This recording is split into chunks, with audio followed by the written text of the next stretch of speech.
श्री स्वामी समर्थ. नमस्कार सर्वांना. स्वागत आहे तुमचे श्री स्वामी समर्थ कृपा या माझ्या यूट्यूब चॅनलवर.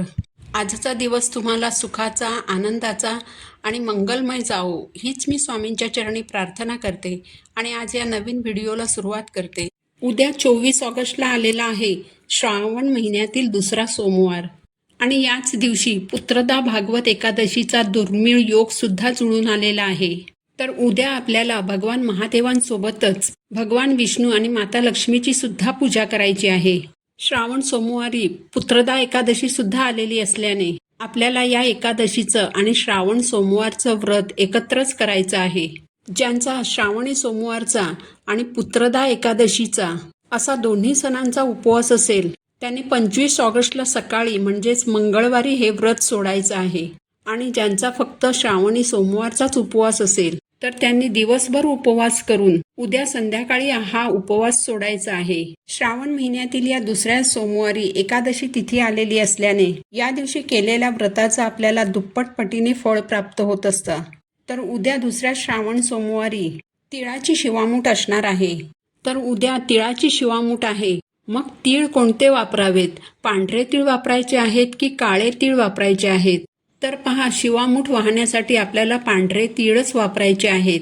चुकूनही तुम्हाला काळे तीळ शिवामूठ म्हणून शिवलिंगावर अर्पण करायचे नाहीत. काळे तीळ हे पितरांना समर्पित असतात. पितृदोष दूर करण्यासाठी काळ्या तिळांचा वापर केला जातो आणि पांढरे तीळ हे देवी देवतांना समर्पित असतात. पांढरा रंग हा भगवान शिवशंकरांना अत्यंत प्रिय आहे. भगवान महादेवांना कर्पूर गौर असं म्हटलं जातं, कारण महादेवांचा रंग हा कर्पुरासारखा पांढरा आहे. म्हणूनच पांढऱ्या तिळाची शिवामूठ तुम्हाला शिवलिंगावर उद्या अर्पण करायची आहे.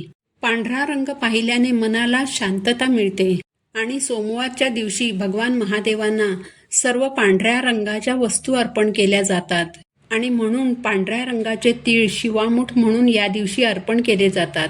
तिळाची शिवामूठ भक्तिभावाने आणि श्रद्धेने अर्पण केल्याने आपल्या घरातील दरिद्रता आणि गरिबी दूर होते, कारण तीळ हे दारिद्र्य नाशक असल्याचे मानले जाते. उद्या श्रावण सोमवारची पूजा करताना तुम्हाला राहू काळ जो आहे तर तो वर्ज्य करायचा आहे. म्हणजे ज्या वेळेत राहू काळ असणार आहे तर त्या वेळेत चुकूनही श्रावण सोमवारची पूजा करू नका.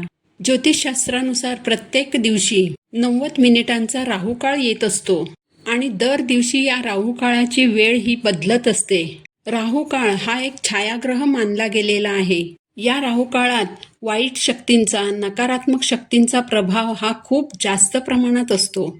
यामुळे या वेळेत आपण जर कोणतीही पूजा केली तर त्याचं कोणतंही शुभफळ जे आहे तर ते आपल्याला प्राप्त होत नाही. या उलट त्याचे जर काही वाईट परिणाम होणार असतील तर ते मात्र आपल्याला भोगावे लागतात. या राहू काळात जर आपण कोणतीही पूजा केली तर त्यामध्ये तो विघ्न आणि अडचणी निर्माण करतो. म्हणून राहू काळ हा अशुभ मानला जातो. तर उद्या दुसऱ्या श्रावण सोमवारी राहू काळाला सुरुवात होईल सकाळी 7:53 आणि हा राहू काळ सकाळी 9:27 संपणार आहे. म्हणजेच उद्या सकाळी 1 तास 35 मिनिटं इतका वेळ हा राहू काळ असणार आहे. तर या वेळेमध्ये चुकूनही आपल्याला श्रावण सोमवारची पूजा करायची नाही. तर उद्या पूजा करण्यासाठी पहिला शुभमुहूर्त जो असणार आहे तो म्हणजे पहाटे ब्रह्ममुहूर्तापासून ते सकाळी 8 वाजेपर्यंत आणि दुसरा जो शुभमुहूर्त असणार आहे तर तो दुपारी 12:11 ते दुपारी 1:02 राहील. याचबरोबर संध्याकाळी प्रदोष काळात महादेवांची पूजा करणं अत्यंत शुभ मानलं जातं. तर या शुभमुहूर्तांवरती तुम्ही पूजा करू शकता.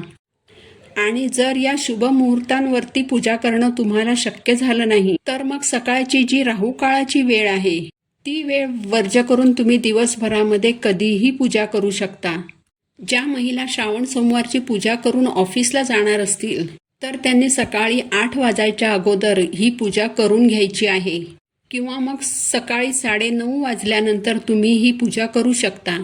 याचबरोबर उद्या तुम्हाला एक अतिशय प्रभावी उपाय करायचा आहे. तुमच्या इच्छांच्या, मनोकामनांच्या पूर्तीसाठी हा उपाय तुम्हाला करायचा आहे. यासाठी तुम्हाला 5 बेलाची पानं घ्यायची आहेत. तुटलेली किंवा फाटलेली अशी बेलपत्र घेऊ नका. ज्या बेलपत्रांना 3 किंवा 5 पानं असतील अशी बेलपत्र घ्या. या पानांवर चंदनाच्या गंधाने ओम नमः शिवाय ही अक्षरं तुम्हाला लिहायची आहेत. बेलपत्राला जी 3 पानं असतात तर त्यातील एका पानावर ओम लिहायचं आहे, दुसऱ्या पानावर नम लिहायचं आहे आणि तिसऱ्या पानावर शिवाय लिहायचं आहे. आणि ही ओम नमः शिवाय लिहिलेली 5 पानं तुम्हाला शिवलिंगावर अर्पण करायची आहेत. बेलपत्राचा जो गुळगुळीत भाग असतो त्या भागावर तुम्हाला ही ओम नमः शिवाय ही अक्षरं लिहायची आहेत आणि ही अक्षरं शिवलिंगाला स्पर्श करतील अशा रीतीने हे बेलपत्र तुम्हाला शिवलिंगावर अर्पण करायचं आहे.